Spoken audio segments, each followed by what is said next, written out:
Hello and welcome to the Doofcast, the official variety podcast of doofmedia.com. My name is Scott Daly, and I am your host, and I'm joined, as always, by my co-host, Matt Freeman. Matt, what big mouth you have? Not by the hairs on my chinny chin chin. That's not the right one. Are you sure? Yes, I'm pretty sure that's the three pigs. There's a wolf, though. Anyway, I mean... It's all an elegant tapestry. This is already a disaster. This week on the show, it is another one of our patron-produced episodes. Folks who pledge to us at the Doof Warrior level or above on Patreon, that's patreon.com/doofmedia, get to select a movie or a short story for us to do a show on. This week, our patron Chris A asked us to take a look at the 1996 film titled Freeway. So we're going to be doing an in-depth review of the movie Freeway, a full spoilers review of that 90s movie. It's going to be an interesting discussion. I'm looking forward to kind of trying to parse this movie with you, Matt, because it's an interesting one. It's a weird movie. It is indeed. Then we've got the results of the latest Council of Doof vote, and Matt and I have to do some Mandalorian wrap up because while we were on our break, Mandalorian season 2 wrapped up, and I think we have a few things to say about that. Sounds good. And then I think we'll do just say goodbye to 2020. We're recording this on New Year's Eve. So 2020 is about to come to an end, and we'll say goodbye to 2020 the only way I know how, complaining about Wonder Woman. We'll wrap up the year. How about that? That sounds perfect. All right. Perfect end to the year. Yep. All right. Let's jump right into it and talk about the 1996 film Freeway. We're totally fucked. Just after you left, the pigs came and pinched Mom and Larry both. And my parole officer showed up like a motherfucking plague to take me off to foster care again. Just like last time. So, what'd I call you? I'm sorry, my name is Bob Wilbur. You the guy that's been killing all them girls on the freeway, Bob? I'm trying to think I'm gonna shoot you so many times. You know, you should just let me out of the car when I asked you to, Bob. We are not here to talk about me, Vanessa. We are here to talk about you. Matt, what is Freeway about? It's a twisted take on Little Red Riding Hood, with a teenage juvenile delinquent on the run from a social worker traveling to her grandmother's house and being hounded by a charming but sadistic serial killer and pedophile. This movie was written and directed by Matthew Bright, and it is starring Reese Witherspoon and Kiefer Sutherland. And oh boy, Matt, that I think that's a better than normal IMDb summary, I think. Yeah. But this is a heck of a movie. And I was talking to you right before we started recording that I have actually seen this movie before and I had totally forgotten. I think this is one of those ones that like appeared on HBO like really late at night when I was a teenager, and I was like, oh, Reese Witherspoon, I like her. And I just started watching it like halfway through and had no idea what was going on, and it was just insane. But I distinctly remember Kiefer Sutherland and Reese Witherspoon like giving him a hard time at the court case hearing about halfway through the movie. But man, I think we were talking like this is a difficult one to approach exactly how to talk about this movie because it's a lot of things, and it's very. I think the place to start is that it's very, very 90s, right?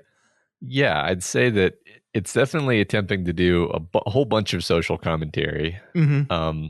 It feels like at times it feels like it's trying to be a Coen Brothers movie where it's like one twist of fate after another with a lot of violence thrown in there.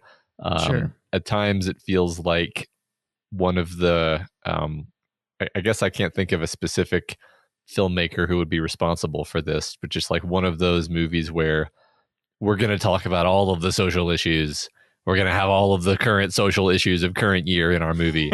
And it's definitely doing that. But like that, maybe the way it just kind of, that sounds mocking. Like I actually thought the movie worked well in those ways. It's just like, Sure. it's a very big, in your face movie. Like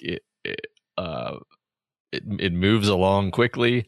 It's constantly changing what you think it's doing.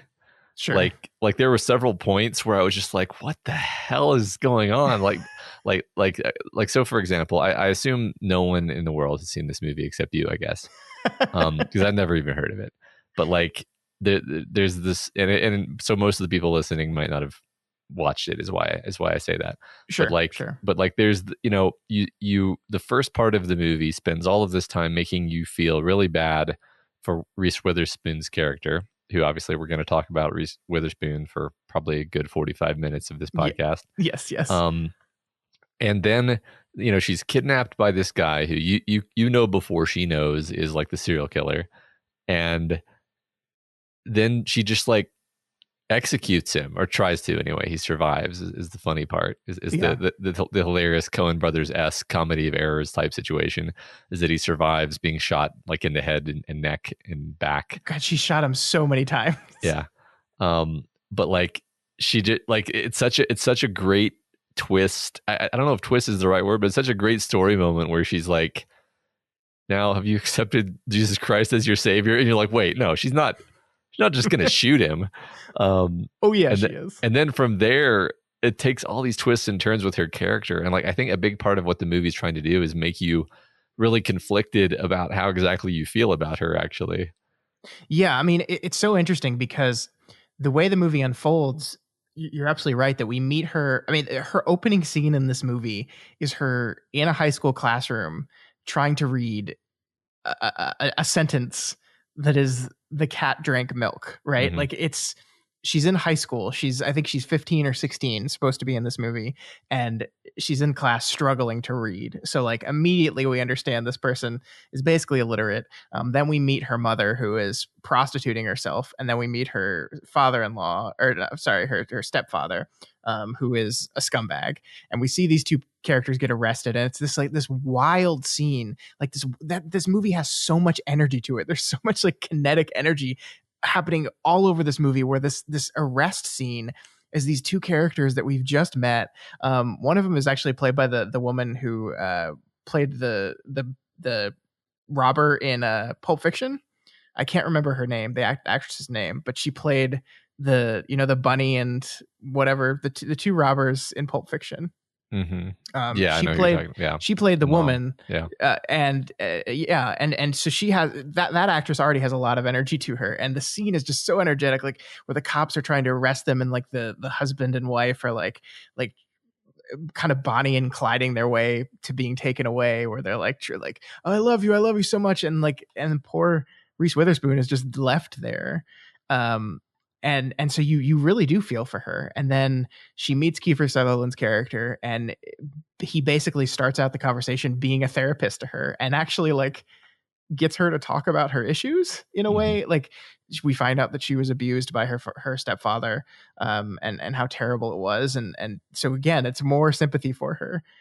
And then so you go through all that stuff, and then she executes him like you talked about. And then when she's being interviewed by the police, we learn all about her troubled background and all the violence that she's committed. Like she's started 3 fires. She beats people up. She gets thrown into prison in this part. The movie kind of switches gears, and then she's like shanking people in prison and beating the shit out of people. Beating people and then basically killing 2 people to escape from prison. Yeah. Which it's funny to me because I'm like the movie ends with her basically being exonerated for attacking Kiefer Sutherland, but in the process of all of this, she has probably murdered 2 people to get out of prison. So it's like this. It's kind of wacky. Like I don't think it's the kind of movie where you're supposed to be nitpicking these details. No, certainly not. Because like the way she lives her life, she's just like solving the problem in front of her in the most obvious way. Like the first thing she does that's a bit off is that she handcuffs her parole officer to the bed. Yeah. But like at that point she does it in a very sweet way, So but yeah, like she eventually, like that's what I mean about it. It's so interesting how the movie it never lets you settle down with respect to like how you're supposed to feel about her. No, definitely not.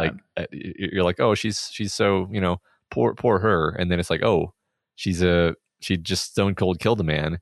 And then like, oh, maybe is she the secret villain? It turns out she has this violent backstory, and she just beats the shit out of people. And then I don't know. It's just it's such an interesting. I kind of just want to like read the screenplay of this movie and see like what is the how is all this being framed in the screenplay versus on the screen itself, Sure. Yeah, I mean, considering it was written and directed by the same guy, I think we can say that this is definitely what he had in mind when he was writing it. But I mean, we said at the beginning, there's something just inherently 90s about this, right? It's dealing with the prevalent social issues of the time. You're absolutely right, but it's dealing with them in the very 90s kind of way, right? And it's just like it's over the top, it's boisterous, it's loud and garish and kind of grunge in that certain kind of way. Like the way this movie is shot, the way Matthew Bright shot the movie is very like overly lit, like it's almost overexposed, so you have this like this, it's this interesting coloring on the whole thing. It's a very distinct feel of a movie.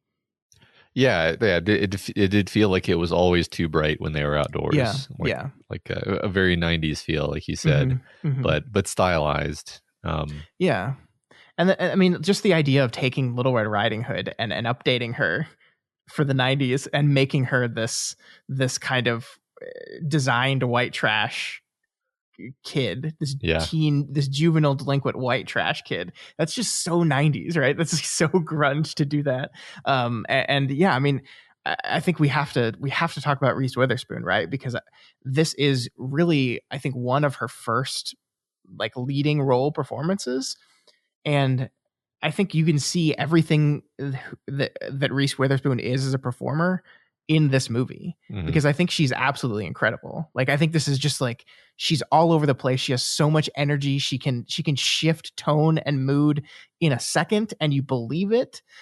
She plays this firecracker of a character, like just absolutely perfectly. I was kind of blown away by, like, she's very young in this movie, but she's just nailing it. She really is. Yes. She's always been great, and she is particularly great here. You know, just again, like you said, this is an early movie for her.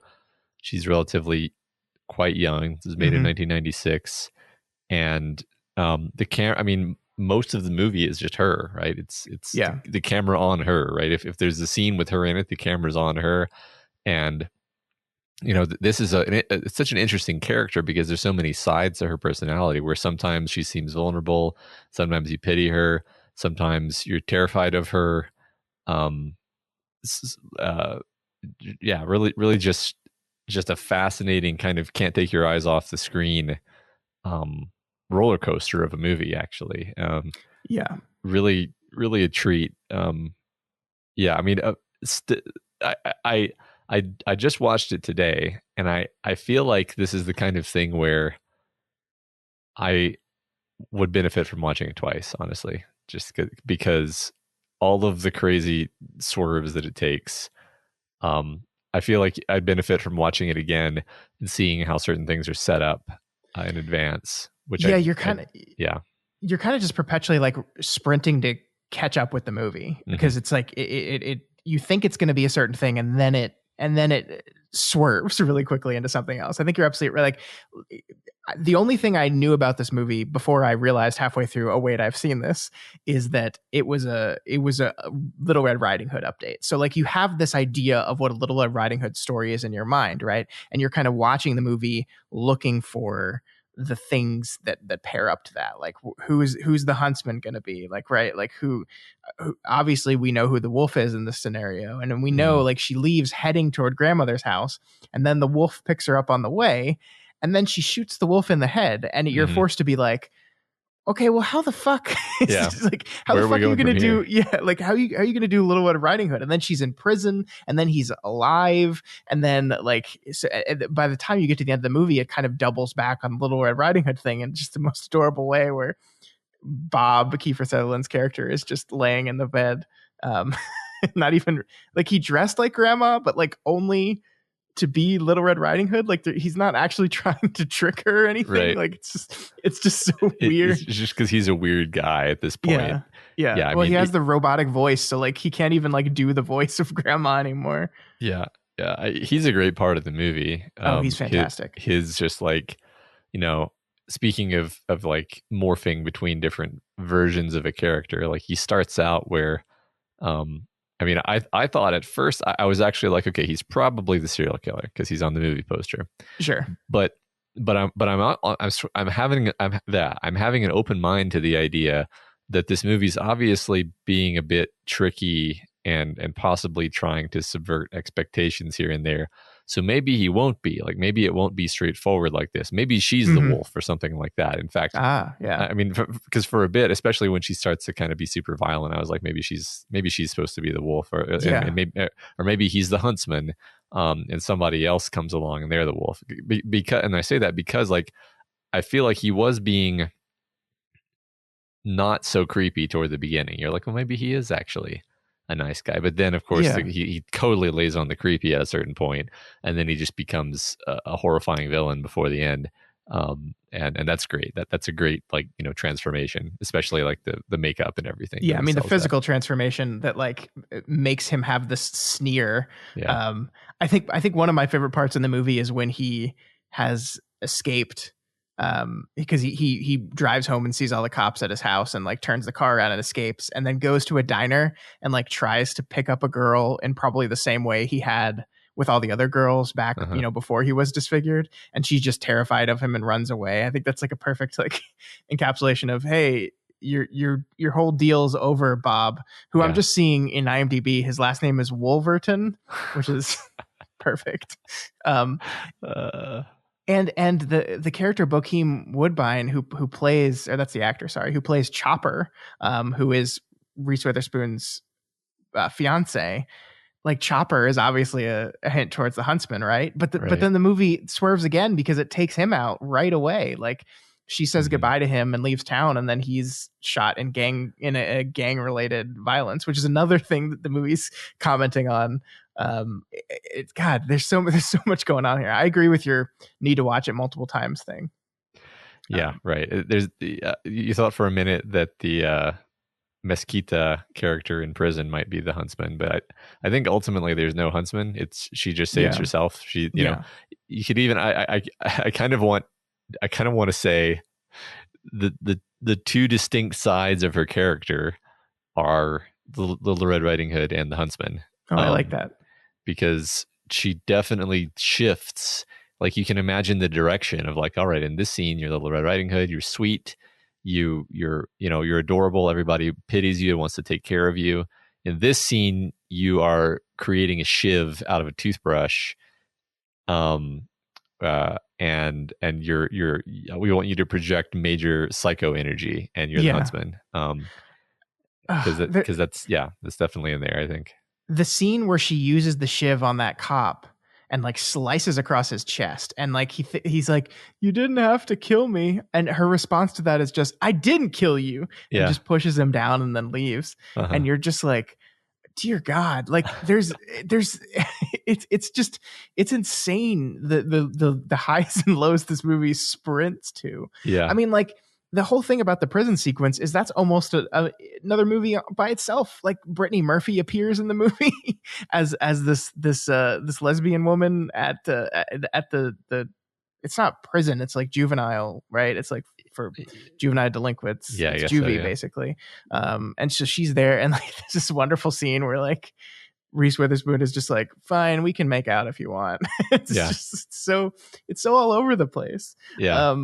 But in a way that is like, I don't know, I just kind of the energy was infectious. Like all these characters just appear. Like Brooke Shields is playing his Bob's wife, and she just jumps in. You have Brittany Murphy's character who has scars all over her face, and the movie like doesn't really explain them. It's just part of like the mystery of her character. And then you have that other character that the one she escapes with, whose name I'm blanking on right now, but she's got like this whole backstory with like where they meet up with her. Like there's just so much going on and so many different things just being kind of thrown at the screen. And I don't know, it's just a fascinating like window into this world that the movie is creating. This kind of like it's kind of trying to be fairy tale-esque, but in a different kind of way. Yeah. Well, it's definitely also, like we were saying before, talking about social issues, and it portrays, you know, it's not exactly subtle with it. Sure. You know, the idea is that, you know, that once you are on the wrong side of the law, even once, then basically the law no longer gives you any leeway.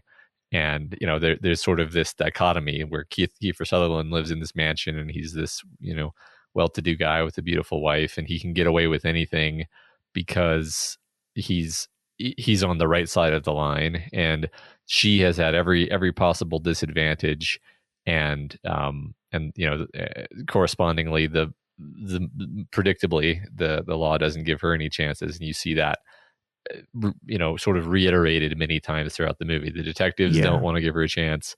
The people in the prison, the judges. Interestingly, the detectives actually kind of come around. There's like a specific part where they tried that one of the detectives specifically goes back to the murder scene and looks for more evidence because he realizes that he kind of made a mistake.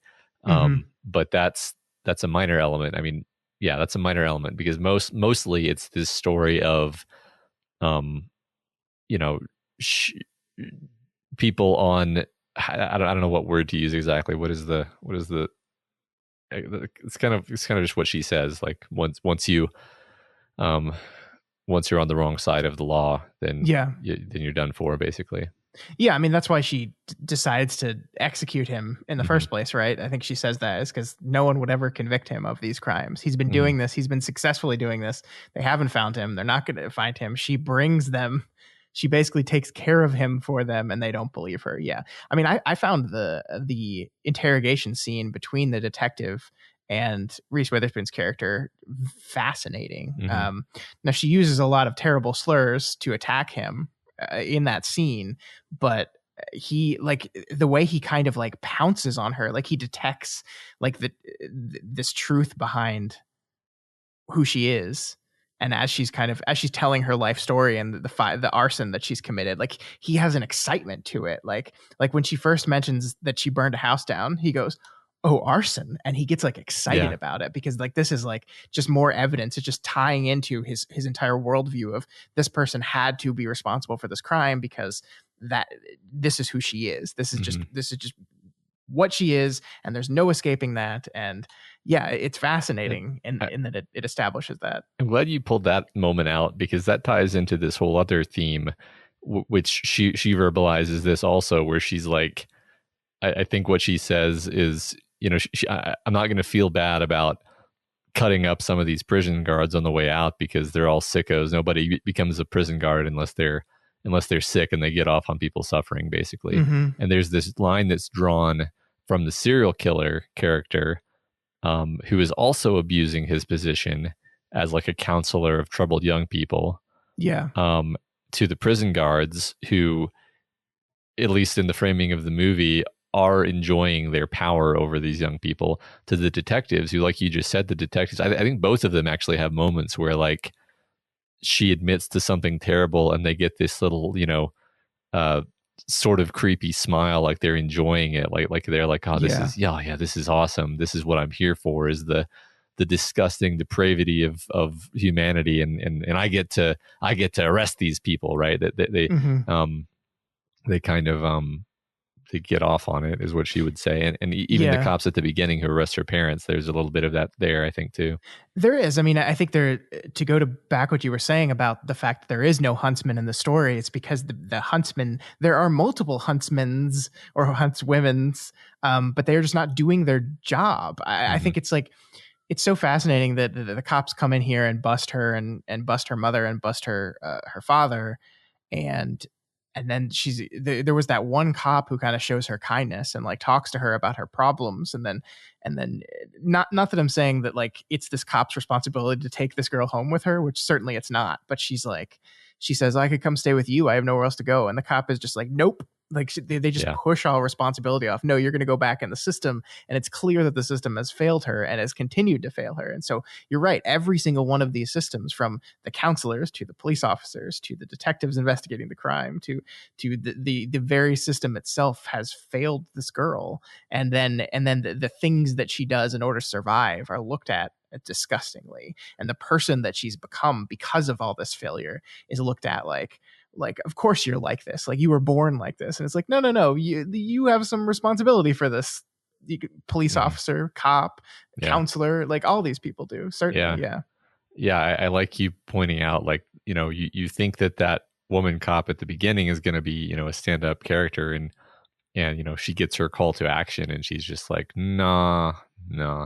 Yeah, man, I really like this lens of all of the cops sort of enjoying it. Like the cop who basically entraps her mom, where he pretends to be a John, and you know gets you know, catches her on solicitation.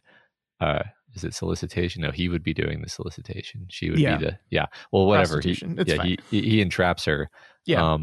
But like he's all creepy and disgusting about it too. Like and then he's like really like you know, excessively violent toward her after he catches her, and it's like it's off-putting, right? The behavior of all of the authority figures is fairly off-putting, really, except for those two detectives, and even they have some moments of creepiness too. Yeah, but they even kind of arrive too late almost. Like she solves her own problem and they just see the aftermath of it, and they're like, and then they only believe her at the end after she's solved the problem herself. So and I think, you know, we can expand this beyond just authority figures to men in general, because there is that also, that when she starts prostituting herself, and remember, she's playing like a 15-year-old, which is just so fucking disturbing. But when she starts prostituting herself, she picks up a guy and he is like, you're young, huh? Like he emphasizes that he acknowledges how young she is and he wants it anyway. And so these are like, again, like the huntsman, the traditional fairy tale huntsman characters that are going to come swoop in and save Little Red Riding Hood.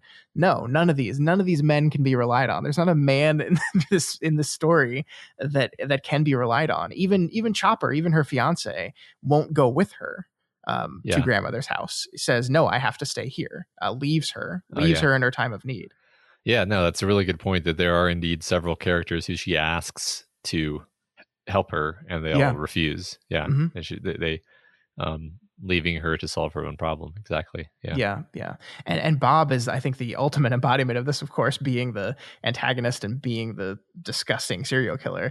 And I love, you know, we're talking about the makeup and how it's kind of, it fits into the dark comedy of the way he looks, but it's also like, because of the way his lip is disfigured, he's constantly salivating, which adds another air of disgust to this whole thing. Because like at the court trial, where she's making fun of him, she's laughing at him, rightfully so, because he's a monster that has now been turned into a monster by her.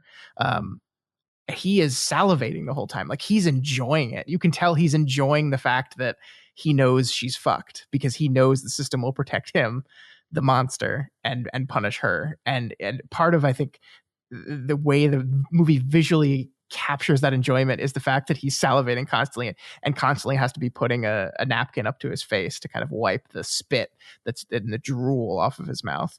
It's really, really effective, I think. It also reminds you of a wolf, like a wolf drooling. Oh yeah. It's really, really good. The movie is, we kind of been hinting at this, but the movie is super violent too, like shockingly violent. I think the death of grandmother is like, fuck, like we just see her and obviously he's done terrible things to her before Reese Witherspoon even got there, and then Brooke Shields' character just like blows her head off, and the movie does not shy away from showing her viscera on the bathroom wall behind her, right? Just the steady, full, gratuitous shot of that, right? And the whole scene where she's shooting Kiefer Sutherland repeatedly is basically dark comedy, right? It's like she shoots him and then she, like, you know, she kind of feels bad about it for a second, and he's like twitching disgustingly, leaned over the steering wheel, and then he lunges up and he starts trying to get away, and every like it's just, there's blood everywhere, and like I love when she walks into the diner completely covered in blood and not aware of it. It's just such a great long take of her like calmly walking in and sitting down to get some food covered in blood. Well, she shoots him in the neck first, right? Like that's the execution point is in his neck. Yeah. And I find that really fascinating because, like, I guess you could argue that in a Little Red Riding Hood way, like the whole what big teeth you have, what big eyes you have thing, like requires his voice back. And part of his whole strategy and the abuse that he is committing on these children is by using his voice and using what he's learned as a counselor to kind of manipulate these women into revealing things about themselves so he can get off on it. And so like she executes him or tries to execute him by taking his voice away, by shooting him in the neck. And there's something really symbolic about that I'm just thinking about now as we're talking. It didn't even occur to me while I was watching it, but I think that's I remember while watching it being like, that's an interesting place to execute someone is putting a gun up to their neck and shooting them in the neck. But I think that's what she's doing, whether intentional or conscious from the character or not. Yeah, I like that. I don't think I thought about that at all, but yeah, I think I just figured she doesn't really know where to shoot somebody to kill them effectively. I think also, in the universe of the movie, yes, I think, but like on a metaphorical level, I think it works. On the level of symbols, yes. Yes. I like that. Yeah, I mean, to circle back around to Reese Witherspoon again, man, like you were talking about how good Kiefer Sutherland is in this movie, and he is. And I think it's such a testament to her skill as an actress that she goes toe to toe with him in these scenes. That like you're absolutely right that these are scenes in which he has to go from being this kind, gentle counselor character to this creep, to this completely overpowered and weak, sniveling like coward character, and that she goes with him in those scenes. And like you believe her as the child that's being helped by the man. You believe her as the person who is completely been domineered and by this terrible monster of a man. And then you also believe her when she switches into the I'm in control mode now. And they have to, it's like a tug of war between the two of them. And in this 20-minute scene that takes place middle-ish of the movie, right? And the fact that she can like dance with him in these scenes is just remarkable to me. And Kiefer Sutherland is an experienced actor and he's a good actor. He's really good. And that she's right there with him for every one of these scenes, I think just shows why she became a superstar. Absolutely. Yeah. I mean, she carries the whole movie, but I do agree that those scenes with Kiefer Sutherland are the best part of the movie, where it's just very tightly focused on the two of them, and the tension of like, you're not really sure if he's the bad guy, but you suspect that he is. You're not really sure if she's going to catch on, or you're not really sure where this is all going anyway. And you know, he's toying with her, and she's opening up and revealing all this stuff. And it's really, it's just scenes in like, it's them just kind of either standing together or sitting in the car together. But it's great. It's the best. It's the best part of the movie. Like it's the slowest and most intense part of the movie, because outside of those scenes, everything's actually really fast. And chaotic and violent often. But yeah, that was my favorite sequence, was just the two of them one-on-one. Yeah, it's hard. It's hard imagining getting the script and go and like knowing that you could go out for these characters and reading those scenes between the two of them and not going, oh my God, I have to be in this movie. Like you can imagine a 20-year-old Reese Witherspoon saying, oh my God, I have to do this. I have to play this woman. She's fascinating to me. And the same for Kiefer Sutherland, I think, to play this character. I think I fell in love with these despicable characters. I can't help it. I just did. And you can see that they probably did as well. I think both of them had a fantastic time filming this movie. It comes right off the screen. Yeah, I agree. I mean, it's funny, you mentioned, the woman from Pulp Fiction and Pulp Fiction came out in 94. This feels like it was part of that wave of movies after Pulp Fiction where everyone was like, oh yeah, so people want the dark, violent shit, huh? Dark, disgusting depravity. Yeah, let's do that. Like, and because I mean, that's, it definitely feels like something that came 2 years after Pulp Fiction. Oh yeah. Oh, definitely. Yeah. And it is, I mean, it is definitely very different from Pulp Fiction. I think that is why this movie got greenlit. You're totally right. But it's something different, and it's trying to do some different things. It has its own vision. Yeah. Did you know they made a sequel to this? Actually, Matthew Bright wrote and directed the sequel to this. That's interesting. Yeah. I don't think it's like the same character. I think it's just like a concept of a young girl a young troublemaker girl. Let me see if I can find some information about it. He hasn't done. I think he's only directed 4 movies, and these 2 are one of them. Yeah, it's called Freeway 2: Confessions of a Trick Baby. It stars Natasha Lyonne. Okay. A teenage prostitute escapes from a juvenile prison with a 16-year-old serial killer, and both go on a destructive road trip to Mexico in this twist on the Hansel and Gretel fairy tale. All right. There we go. I did think it was funny how this movie was called Highway, and they didn't find any way to work in. Freeway. They didn't find any way to work in, the Little Red Riding theme. I mean, Freeway is just a pretty bad title. Yeah, it kind of is, right? I mean, there's this moment where when she first gets on the freeway, where the movie kind of stops to like show you the sign, like the now entering the freeway sign, and I was like, is this because that's what the movie's named, and that's like the only reason you have this is the name of the movie? I was trying to like pick additional meaning out of the title, and I just wasn't able to. So I don't know if you came up with any reason why, no, beyond the surface level of she's on the freeway to grandmother's house. I was trying to, but no, not at all, really. Yeah. If anyone's of the 5 people that have seen this movie, if you have any ideas, I'd love to hear them. Yeah. Just random thing popped in my head. I just love the little red basket she carries. Yeah, it's like there's absolutely nothing in the movie that is like that. Where it's like the movie's saying this is the Little Red Riding Hood basket. Yeah. It's great. It's funny. Yeah, it's moments like that where like it's almost kind of winking at you. Yeah. About the whole the conceit of it. I think that's the same thing I was talking about with Kiefer Sutherland in the wearing the hairnet and the nightgown, pretending to be grandma for just a second, where it's just like, remember we're doing a Little Red Riding Hood thing. Do you remember? I don't know. I think it's just enough that it's fun. It doesn't get too overbearing. I feel like a 2020 version of this movie would wink at the Little Red Riding Hood stuff a lot more. Yeah. In a way that would be bad, I think. Yeah. It would be in the title. The title would be like Hood, and it would be like her with it would be Reese Witherspoon with like a big ornate red cowl. And you're so right. Yeah.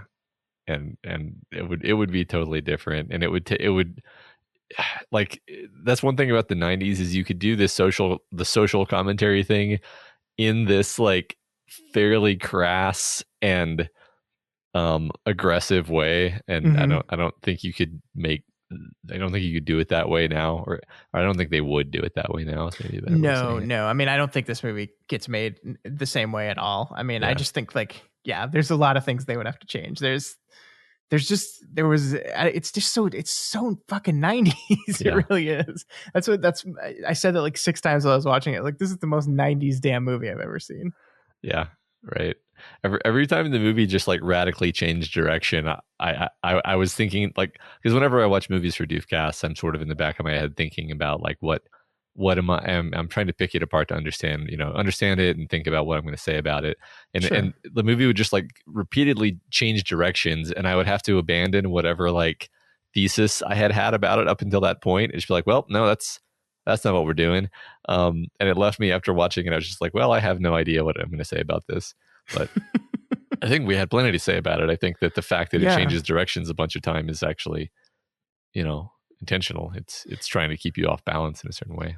Yeah, this is one of those conversations that I tend to really enjoy having with you when we both go to the movie, kind of like we hit record and we're like, okay, what are we going to talk about? And then we manage to talk for 40 minutes because we just kind of fall into a bunch of things to say about the movie that occur to us as we're talking. This is not a movie I took a lot of notes from. This is not a movie I was like very clear when I sat down of here's the things I want to hit. Here's the things I want to cover. And I'm not saying that those movies are bad. Like, it's bad that I do that with those kind of movies, but this is just one of those free flowing kind of fun conversations that I enjoy having every so often about a movie that I never would have talked about. Yeah. I think that the thing is, the movie definitely has stuff that it's saying, but I think that what it's doing maybe like the thing that's in your face is that the storytelling sensibility of the movie is we're going to take a hard swerve every 25 minutes or so. We're going to take a hard storytelling swerve, and we're going to keep everybody off balance constantly.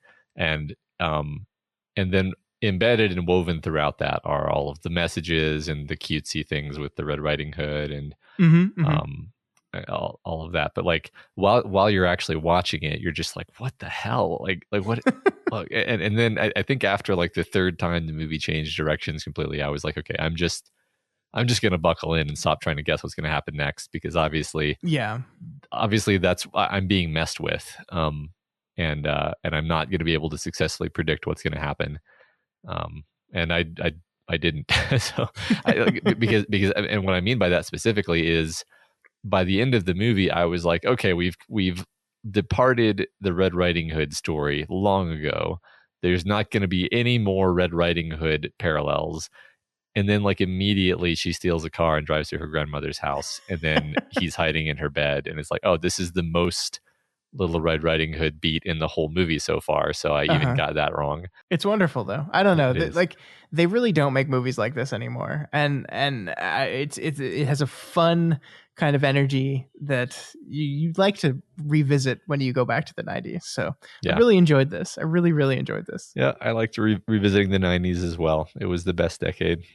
Clearly. And it has nothing to do with the fact that that's the one we did our growing up in. Nothing at all. All right, so that is Freeway. It is available on Amazon Prime right now. So if you listen to this whole conversation and you're like, oh my God, I have to see this movie, you should. And you can watch it on Amazon Prime. Yeah. All right, Matt, we have to talk about our Council of Doof episodes. And the reason we have to talk about this is because we forgot to last time. We did a whole episode about Blade 2, and then we just didn't talk about the results of the poll for Starship Troopers. So we have to do that now. There's not too much to say here, so this is going to be really quick. Starship Troopers won with 94% of the vote. Starship Troopers was voted on by our listeners as yes, it is worthy of entrance into our Doof canon of some of the greatest films ever. So you guys agreed with both Matt and I. We didn't really get any comments or any emails about this. I think it was because most people were voting yes, that there wasn't a lot to say beyond what we said on our show. But it seems like this is definitely a fan favorite. I think this is the highest vote count since Into the Spider-Verse. Yeah, that's really interesting. I guess everybody just loves this movie as much as we did. Yeah, it's good to see. I was a little bit curious about how it was going to go, because I know that most people these days think of the movie fondly, but how fondly was the question to me. And the answer is very. Yeah, I mean, I think we both said that we approached the movie feeling like, yeah, I think I like this movie. Mm-hmm. And then we ended up really, really liking it a lot more than we remembered. So. Yes, absolutely. Yeah. So thank you, everyone. We will add Starship Troopers to that list that I am definitely still working on. That will come out any day now. Well, it takes a lot of work. It takes a lot of work to type 6 movies onto it. So much work. Yeah. So much work. Yeah. I'll get to it. Doof. All right, Matt. We have to talk about The Mandalorian. This has been a thing we've been doing on every episode of this show since The Mandalorian started playing again. So we have to talk about the end of The Mandalorian. So full spoilers for season 1 and 2 of The Mandalorian. If you have not watched those and are planning to, please stop listening now. Yeah. Because we're going to go into it. There are big spoilers that you're not going to want to hear if you haven't watched The Mandalorian. 100%. This is your last warning that if you care about Star Wars, don't listen to this. I'll say no more until now, I guess, because that was the warning. So to start this conversation about The Mandalorian off, the first thing I want to say is there was one episode we didn't talk about, which was the second to last episode 7, I think it was. It's the one where they go with Bill Burr to the hideout and get the location. And that's like my favorite episode of anything ever. Like I love that episode to death. I loved everything. That is what Star Wars is to me. I love what it was doing thematically with Mando. We made fun of Bill Burr's character the week before and just the fact that it was just Bill Burr and Star Wars. And it certainly still was that. But he felt so at home in it in this episode. Like he's attacking the themes of the entire show and in the way he confronts Mando. And he's really landing on this very important theme of the episode that I thought Mhm. was really powerful and moving about like how like what our responsibility is in this, like what is the good side and what is the bad side in this whole thing. I loved it. I loved it. Yeah, just some really great moments in that episode. Mhm. And I mean, a lot of them hinging on Bill Burr's acting, and Yes. which is, everybody loves Bill Burr for being a comedian. I think when a comedian tries to be an actor, you give them some leeway, especially if you like them as a comedian. Sure. But I don't think he needs any leeway. I think he just handled these scenes really well, like the sitting across the table from his old commanding officer. It's just absolutely edge of your seat, and the conflict he's able to convey there. Yeah, I mean they were kind of recreating a Django Unchained Western like showdown scene, like it's basically the scene out of Django Unchained where the guy just flips out and has to shoot the guy even though it fucks them over a little bit anyway. It's basically that scene, but that was Christoph Waltz doing that with Leo DiCaprio, and Bill Burr did it and he pulled it off and it was great. I loved it. Yeah. This is a really fun episode. I don't have much else to say about that one other than like I think the episode prior to that one had been like my least favorite episode of the whole series to date. So I was like, oh no, it's no longer perfect. But then the thing is like the ship was righted so well by the Bill Burr episode that I was just like, okay, we're good. We're okay. We're going to be okay, everybody. Yeah. And then the ship docked into the finale. So there's a lot to talk about here, right? Yeah. I don't even know how to properly approach it. I guess we have to start with Luke Skywalker. And here's what I'll say. And I don't know if you agree with me this or not, but like if you had written down what happens in this episode and given it to me, I would have said, what the fuck? That's the dumbest fucking thing I've ever heard of. That's going to be awful. I'm going to hate it. This is exactly what I did not want the show to be. That's all the things I would have said. And yet, the way they did it in the show, it fucking worked on me, man. Yeah. It worked perfectly on me. Like I don't think I can convey to anyone who's not of the same vintage as us, like what it means to see Luke Skywalker with the green lightsaber come on board the ship and kick ass. Like there is a child part of me that has been waiting 25 years to see that scene.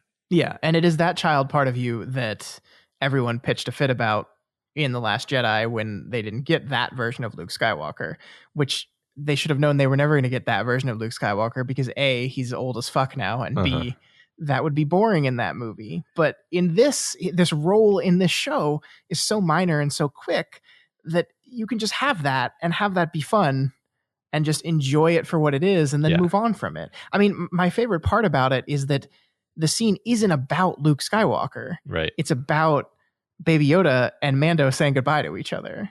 Like that is the emotional core of the scene. So the Star Wars nerd of you is like fist pumping about Luke Skywalker being a badass, but the other part of you is like absolutely devastated that like this adorable lone wolf and cub collaboration that has been Mando and Baby Yoda for 2 seasons is ending. Yeah. And so that's why I feel like the show's not winking at you too hard. No. I admit I was emotional just from the Luke Skywalker scene, like the fact that this surprise, this like beautiful, amazing surprise had been sprung on me, and then they had to. But what pushed me over the edge was him taking off his mask, because that's really where the emotional stakes are, and that's where your heart is, right? Yep. And it's perfectly like. It's perfectly satisfying, the idea like, oh, he's going to go off with Luke. That's perfect. I want it like it. I don't just want him to go off with a Jedi. I want him to go off with Luke. That's great. That's like that's a perfect example of how you use the fact that people already know what Star Wars is.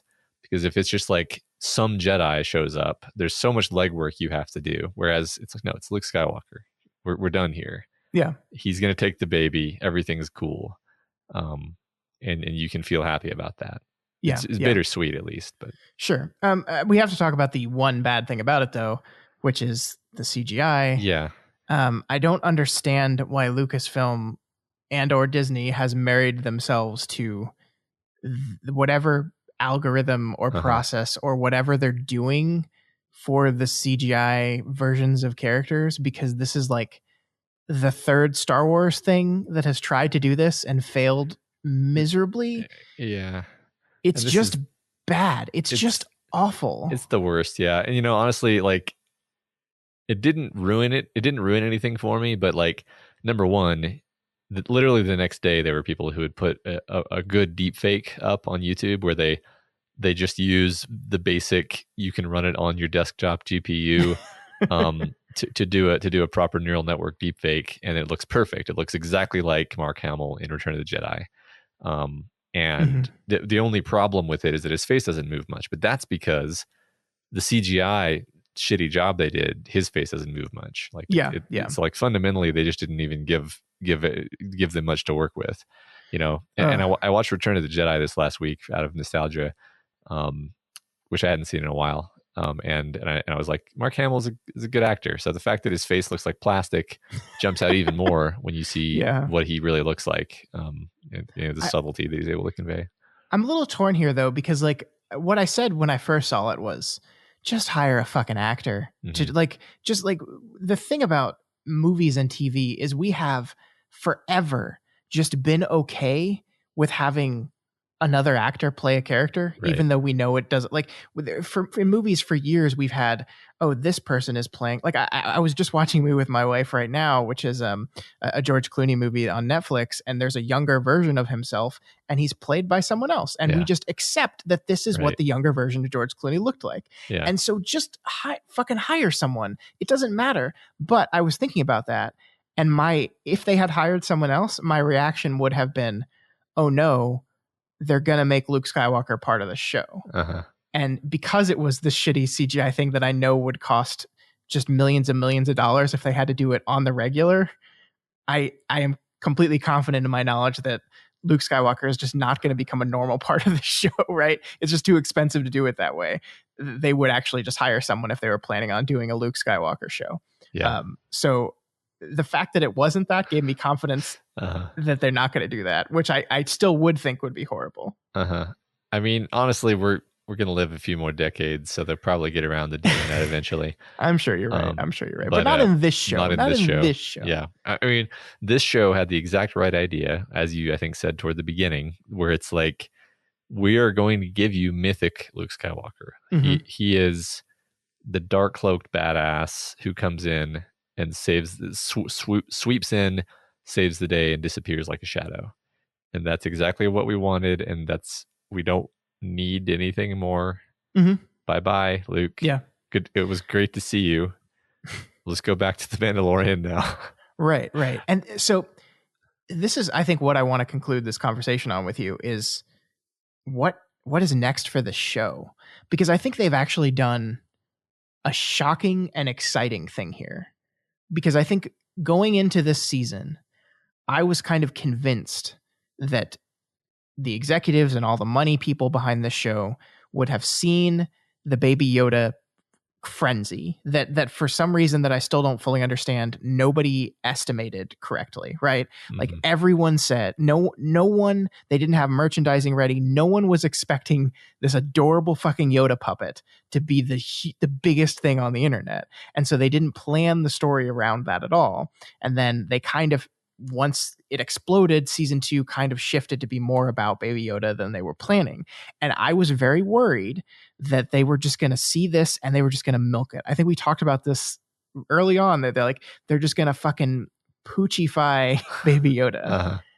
And so for this show to end the season on taking him away from the Mandalorian, on looking at this and saying, yeah, we've really done all we can with this current arrangement, and taking him away, and then kind of saying, okay, we have to figure out what the show is going to be now. And perhaps the show is going to become what they always envisioned it was going to become before they had to do this quick side trip to deal with the Baby Yoda stuff. Yeah. And I think that's so fascinating and interesting and exciting to me, because I think the show is about to move into something else really interesting. I mean, the end of the show is basically Mando has become like the de facto king of Mandalore because he has the Darksaber now. And like, there's this whole power struggle that's going to have to exist between him and I forget her name, Starbuck, the person who plays Starbuck. Bo-Katan, assuming that she's you. not dead because she got shot 15 times. We didn't see her again.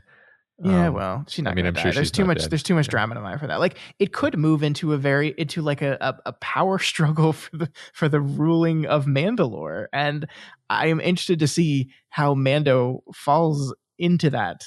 Like, because that's a very different kind of show, and so it's exciting to see this thing not.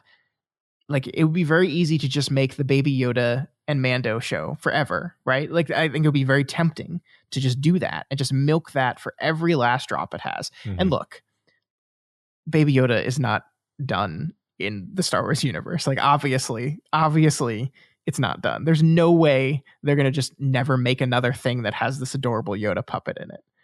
But the fact that they showed in this finale that they wanted to move on from that and do something different is very exciting to me. Yeah.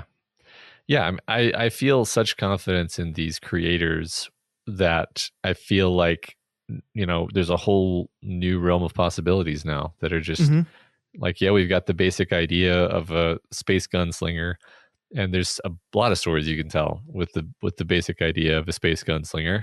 Yeah. And I'm just really excited to see where they go from here. Me too. And it also makes me excited for some of the other shows that they're working on. What it doesn't make me excited for is the thing we got at the very end of this episode, the post-credit stinger called The Book of Boba Fett. So he's getting his own show, Matt. It's helmed by Robert Rodriguez. Oof. He's going to run the show. Eek. Which actually, you understand why he was able to just jump in and help out, right? Because he was probably like literally on the set for the Book of Boba Fett, and then their director dropped out, and he was like, ooh, Robert, we need you.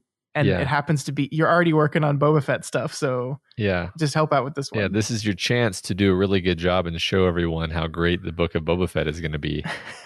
Oops. Here's what I'll say, though. Okay, let me preface this with, I don't give a shit about Boba Fett. I will never give a shit about Boba Fett. I don't care. I've not read any of the hundreds of books and comics and whatever there are describing who Boba Fett is. I will say that the little 3-minute teaser we got at the end where he marches into Jabba's palace, kills the one guy, Bib Fortuna, right? Who's gotten fat and lazy and looks like Jabba, right? Yeah. Kills that guy and sits down on the throne. Is such a statement. Yeah. And it kind of, despite myself, made me a little bit interested to check out if the tone of that series matches the tone of that little teaser. I might get interested in it. I don't know. Yeah, I think I heard someone comparing it to like a Conan vibe. Yeah. And especially with the other bounty hunter like sitting on the arm of his chair and like taking a swig of it. It's like, oh, that's such an image, you know? Such an iconic image. Yeah. So I don't know. I think it at this point, I'm excited about The Mandalorian because I'm excited about Jon Favreau, Dave Filoni, and Mandalorian actor Pedro Pascal. We lose one of those three and I start to get wobbly. If it's just Robert Rodriguez, I'm like, okay. I don't know about that, but we'll see, I guess. Sure. And that's fair. I don't know. I definitely will be watching Mando season 3. We'll probably be back on this very show talking about Mando season 3 when it returns next year. And I think we'll tentatively stick our toes into the rest of these Star Wars shows, as we talked about when that big announcement happened. Yeah, I won't be able to help myself. Of course. Thanks for reinvigorating my interest in Star Wars, Dave Filoni and Jon Favreau. Yeah, thanks for giving 7-year-old Matt what he was imagining when he imagined future Star Wars movies. Yeah. Can we just say, I don't want to delve into this bullshit because I'm so sick of the Last Jedi bullshit. But the people who are like, finally, someone who understands who Luke Skywalker is, fuck you. Yeah, I like. I think I tweeted something along the lines of like, you can like both things. Or it wasn't even my original idea, right? It's just like old Luke 30 years from now will have had some setbacks and some other challenges, and it's very interesting and valid to want to tell the story of an old man who things haven't gone the way he thought they would.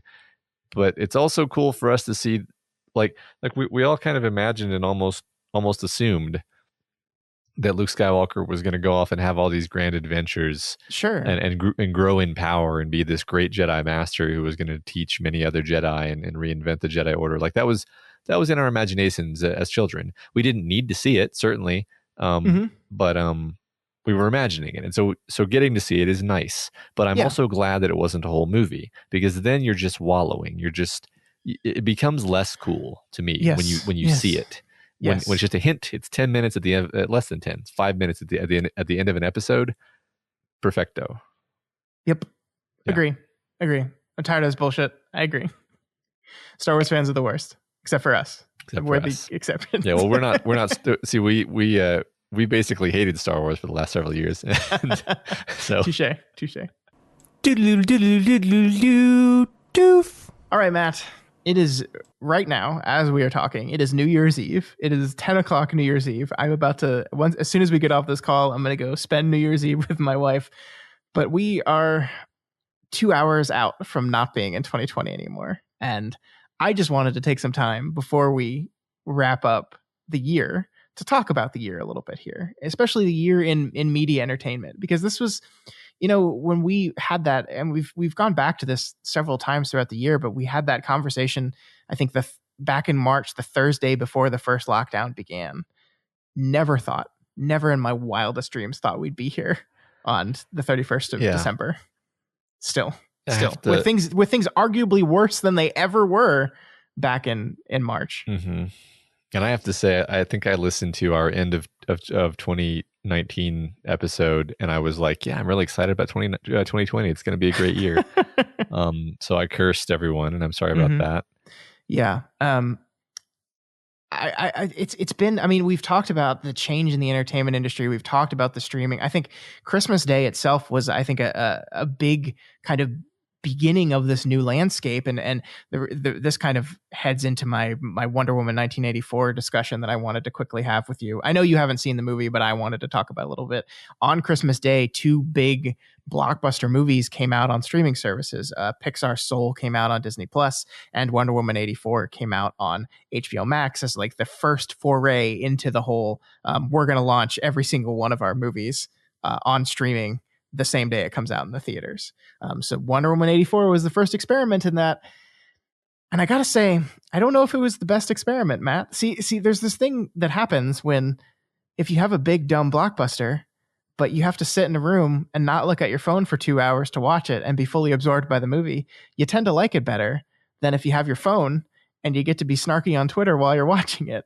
Because film Twitter and Twitter in general ripped this movie apart. And here's the thing. I don't think it's a good movie. I think Wonder Woman 84 is a bad movie, actually. There are parts of it I love. There are ideas in it I love. There are things that I think Patty Jenkins was trying to do in this movie that are like really speak to me personally as a lover of like super cheesy, over the top, hopeful goodness, like kind of original Superman type of feelings that I think Patty Jenkins is trying to channel in this movie. But the movie's a fucking mess. The thing about cheese is you still need like a structure in it, or it just turns into goopy mess. And that's what this movie is. It's just it's a fucking, the script is a mess, dude. It's a mess. I mean, the original Superman is super cheesy, and then also makes you completely cry at the end of the movie because you become invested in the characters and their relationship. So you have to have that heart there. I haven't seen the Wonder Woman movie yet. I'm I'm not super excited to watch it because of everything you've told me and everything I've heard about it. Yeah. And this is coming from a person who absolutely loved the first Wonder Woman, right? You and I had a conversation about this. I know you didn't like the movie near as much as I did. I loved that movie. I thought that like Wonder Woman was the Superman movie I've been waiting for. Absolutely loved it. And so this was a real disappointment. It's interesting because on its way to get to this cheesy, optimistic, hopeful Superman-esque message, it actually becomes one of the most cynical movies ever. Uh-huh. and I can't really go into details. Here's what I'll say. Think of The Dark Knight, right? Uh-huh. You know the scene in The Dark Knight where you have the people on the boats, and it's basically the Joker testing the inherent goodness of humanity by saying, look, people are bad. Like, you give people this option, they will choose to destroy the other boat. They will choose to save themselves. People are inherently bad. And Batman basically says, no, I think you're wrong about that. And he is proven right by what happens on the boats, right? So imagine that scenario, but instead of just doing the right thing because they're good people, Batman had to swing onto each one of the individual boats and give like an inspiring speech to them to tell them, to explain to them why it was bad to blow up someone else, to save yourself. Like, so it's getting to the same end point, right? Where people do the right thing, but to get there, it first makes them be monsters. So it's basically declaring that humanity is monstrous, and only through the power of Wonder Woman being a beacon will it make people good. Which is and I don't think it thinks about that. There's so many choices in this movie that I wish I could get into with you that I just don't think the movie thought through. And it's mind-boggling. But the point of this whole thing is that not a very good movie. But people, I think, are just less kind to movies when they haven't paid the big money, they haven't gotten in their car, they haven't sat undistracted in a movie theater. And it's going to be interesting to see if studios need to like reformat how they do things based on this, because like this understanding that if Wonder Woman 84 was only available in theaters, if you could only be completely absorbed in the movie for 2 hours, without distraction, without having to invest the time and money to drive out there and see it, would people have been a little more kind to it? And I think they would have. I do. And so that's a new calculus that studios and filmmakers are going to have to take into effect when they're thinking about where do we release these big, giant blockbuster things. Yeah, that's interesting. I mean, I think that like a year from now, everything is just going to be back in theaters. But I think the next year, there's going to be a lot of, there's going to be a lot of money lost. Honestly, I heard, man, this is not good. This is not good reporting of me, but like I heard something along the lines that they're just trying to push the Dune release date back to the point where it could potentially just be released in theaters. Like they're just trying to make that happen. I don't know if it's going to happen or not. Interesting. But like, obviously it's not great to delay something that long, but also they just know that they're ruining any thought of like a franchise or a second movie if they release it on TV, and it just kind of fizzles out, which is what it absolutely will do if they just drop it on HBO. It's just gonna, definitely. I don't know. I don't know what the right answer here is. That's the hard part. Like, what is the answer here? I don't know. Until I have a vaccine, I'm probably going to not go to the theater. So I'll be watching all these HBO Max movies at home. I will be taking advantage of that because they're there and I'm going to want to watch them, as I did with Wonder Woman on Christmas Day. But I don't know. I just it's going to be. It was a crazy year that none of us expected. But this would be our Dune episode, right? Like the episode we're recording right now in a different world would be the Matt and Scott talk about the Dune movie for 2 hours episode. Obviously that's not going to happen, and it might not even happen by the end of next year. So 2021, there's a ton of stuff coming out. There's a ton of great TV. There's a ton of great movies coming out that I'm very excited to talk about and to see and to spend my time on in the next year. But who knows what that scene is going to look like 6 months from now, 8 months from now, 12 months from now. Yeah, I'm not feeling too confident about any predictions for the next year, but I do think 12 months from now things will be back to, there's no such thing as normal because the world moves on exponentially, but things will not look like they do right now. Put it that way. I do think there's going to be there's going to be a period of time where people are going to be going to the movies a lot, where like the annoyance of having to get out there, the annoyance of the price, the annoyance of the person in the front row checking his phone the whole time are going to be things that everyone forgives for the experience of being able to go out and be around people and go to a movie again. Once it's safe, of course, once it's safe. Mm-hmm. I think there's going to be a big influx of that. I don't know how long that's going to last before people are just tired of it again. Yeah. And if there's this big influx of it, and then people are tired of it again, and they look and see, oh wait, all this stuff's available at home now. I don't know what that looks like. So yeah. I don't know.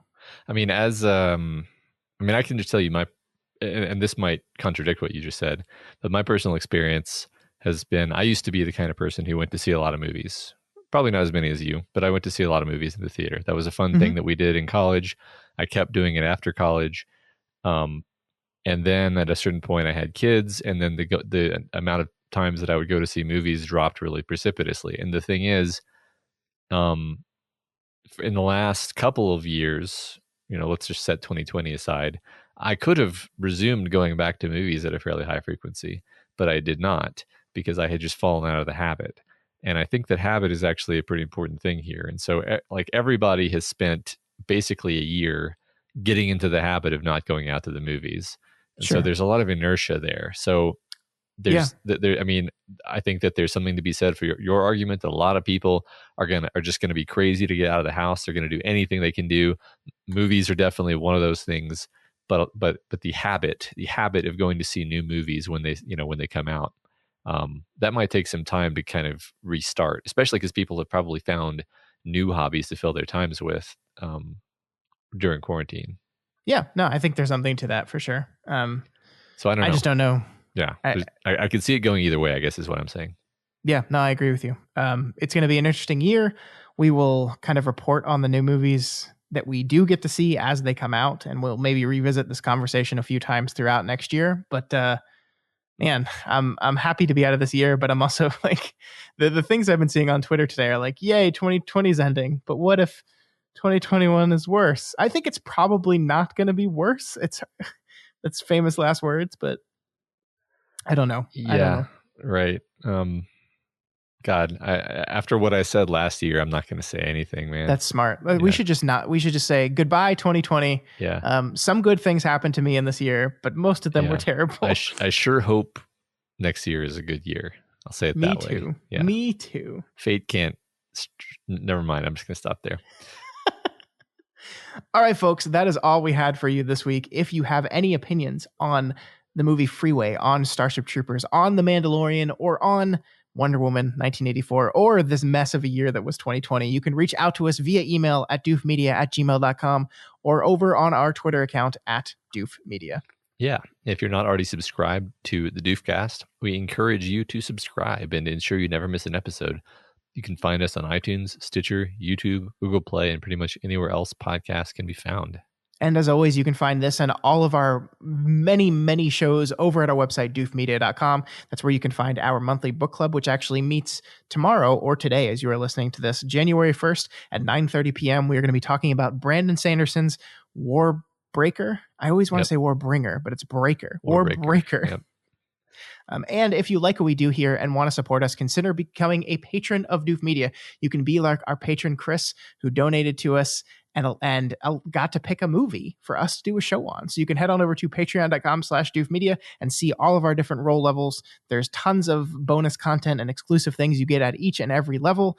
And everything you donate to us goes right back into our company to ensure that we keep getting to do this, keep getting to see new movies, keep getting to make new content for you guys. So thank you so much, Chris, for your donation, and thank you for picking this movie for us. It was fun to chat about a very 90s movie for an hour. Yeah, this is I knew it would be good, and I was delighted. So yeah.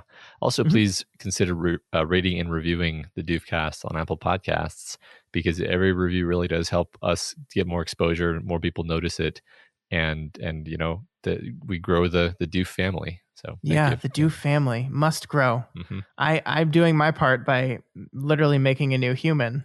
That's right. For the Doof family. That's why you're doing it. That's why I'm doing it. It's all about the podcasts. Mm-hmm. All right, folks. Happy New Year. And we will see you right back here next week when we talk about Guillermo del Toro's Hellboy. We're on to the next film in the Deconstructing Del Toro series. And it's one that I've been looking forward to talking to you about, Matt. Me too. We'll see you next week.